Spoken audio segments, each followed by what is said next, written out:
नमस्कार दोस्तों, आप सभी का रोचक कथाएं में स्वागत है। आज मैं लेकर आई हूँ भगवान शंकर के बहुत बड़ा भक्त इंद्रदुमन की कथा, जिसने शरीर सहित ब्रह्मलोक को प्राप्त कर लिया था और ब्रह्मलोक शरीर सहित चला गया था। भगवान शंकर के बहुत बड़ा भक्त थे। प्राचीन काल में एक राजा थे जिसका नाम था इंद्रदुमन। वे बड़े ही दानी, धर्मज्ञ और सामर्थ्यशाली थे। धनार्थियों को भी वे सहस्त्र मुद्राओं से कम दान नहीं देते थे। उनके राज्य में सभी एकादशी के दिन उपवास करते थे। गंगा की बालू का, वर्षा की धारा और आकाश के तारे कदाचित गिने जा सकते थे, पर इंद्रदुमन के पुण्यों की गणना नहीं हो सकती थी। इन पुण्यों के प्रताप से वे शरीर सहित ब्रह्मलोक को चले गए। 100 कल्प बीत जाने पर ब्रह्मा जी ने उनसे कहा, राजन, स्वर्ग साधन में केवल पुण्य ही कारण नहीं है, अपितु त्रिलोकीय विस्तृत निष्कलंक यश भी अपेक्षित होता है। इधर चिरकाल से तुम्हारा यश क्षीण हो रहा है, उसे पुनः उज्जवल करने के लिए तुम वसुधा पर यानी पृथ्वी पर जाओ।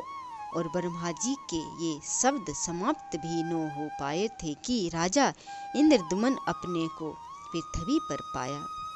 वे अपने निवास स्थान काम्पिल नगर में गए और वहाँ के निवासियों से अपने संबंधी में पूछताछ करने लगे। उन्होंने कहा, हम लोग तो उनके संबंध में कुछ भी नहीं जानते। आप किसी वृद्ध चिड़ियायु से पूछ सकते हैं।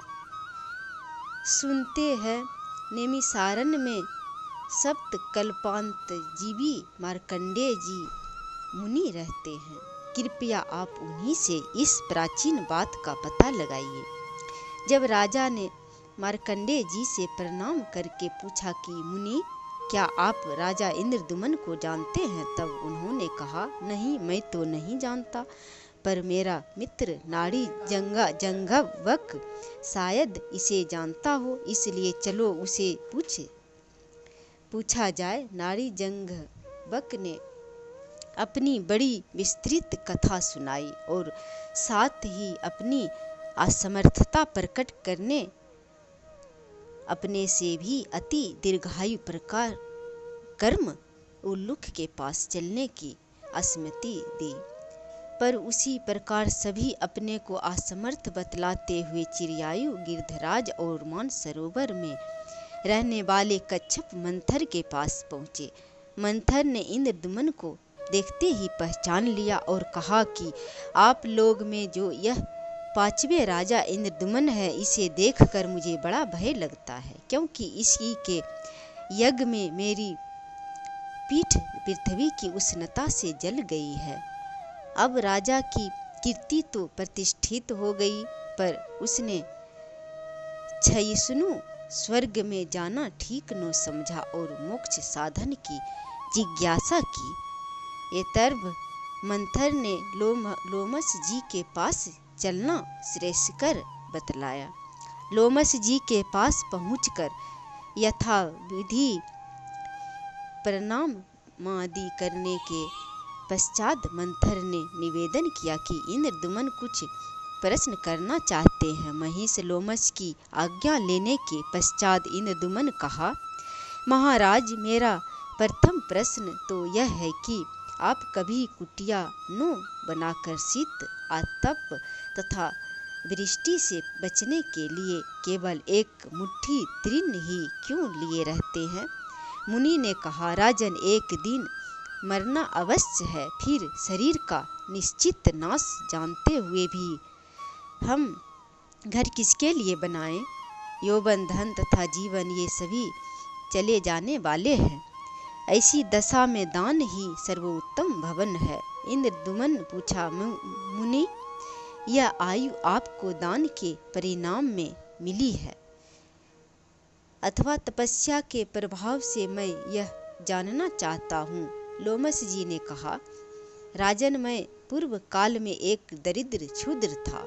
एक दिन दोपहर के समय जल के भीतर मैंने एक बहुत बड़ा शिवलिंग देखा। भूख से मेरे प्राण सूखे जा रहे थे। उस शिव जलाशय में स्नान करके मैंने कमल के सुंदर पुष्पों से उस शिवलिंग का पूजन किया और पुनः मैं आगे चल दिया। क्षुधातुर भूख से व्याकुल होने के कारण मार्ग में ही मेरा मृत्यु हो गई। दूसरे जन्म में मैं ब्राह्मण के घर में उत्पन्न हुआ। शिव पूजा के फल स्वरूप मुझे पूर्व जन्म की बातों का स्मरण रहने लगा।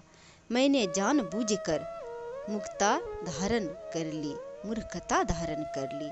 पिता आदि की मृत्यु हो जाने पर संबंधियों ने मुझे निराग गूंगा जानकर सर्वथा मेरा त्याग कर दिया।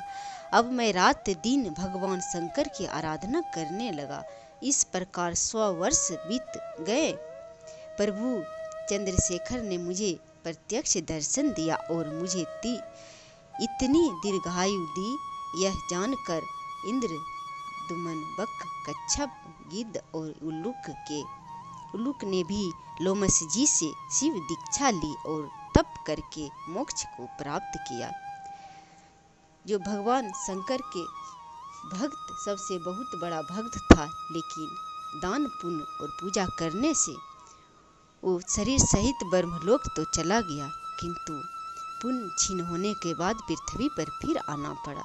इसीलिए कहा जाता है कि गुरु का दीक्षा सबसे जरूरी होता है और महत्वपूर्ण होता है, क्योंकि गुरु के दीक्षा के बिना जन्म मरण के चक्र से कभी मुक्त नहीं होता है।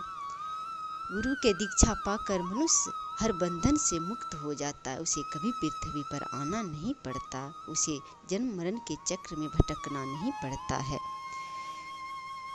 यह कथा अच्छा लगा हो तो कमेंट बॉक्स में ज़रूर लिखें, लाइक और शेयर करें। जय श्री हरि।